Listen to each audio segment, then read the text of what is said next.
जय जय श्री राधे भक्तों। आज हम सभी भक्त यहाँ पर उपस्थित हुए हैं कि भक्ति मार्ग में कैसे अग्रसर हुआ जाए। और जब हम भक्ति मार्ग की ओर आगे बढ़ते हैं तो हमारे सामने बहुत सारी बाधाएं आती हैं। वैसे बाधाएं तो बहुत हैं भक्तों, पर उनमें से कुछ बाधाएं बहुत ज़्यादा हमारे पैरों में चुभती हैं। तो पहली बाधा जाति अभिमान। उच्च वर्ग, मध्यम वर्ग, निम्न वर्ग,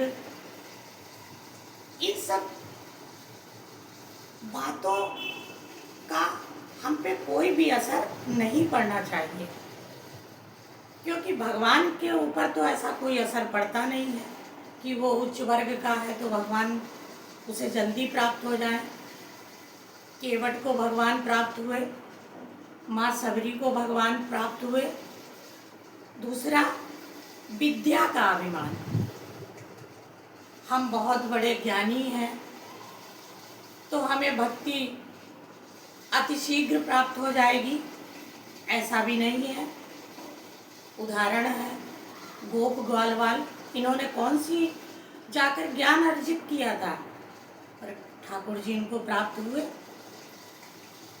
और आत्मबोध, सबसे पहले हमें ये देखना चाहिए कि अपने अंदर की कमियों को आप देखें, न कि आप किसी दूसरे की कमियों को देखें।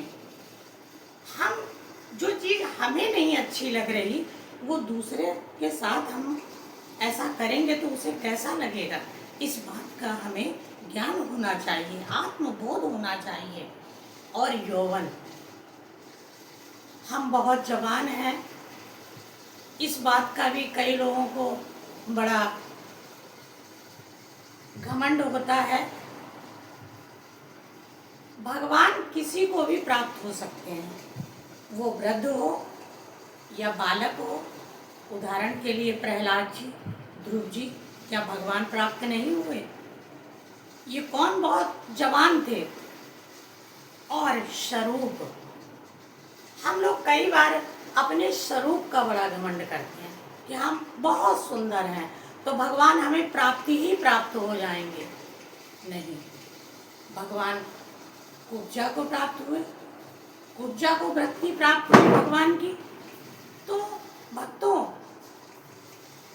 इन बातों को, यानी इन ये जो 4 कांटे हैं, 5 कांटे हैं भक्ति मार्ग में आगे बढ़ने के, उनका सदैव सदैव हमें ध्यान रखना चाहिए। श्री राधे राधे।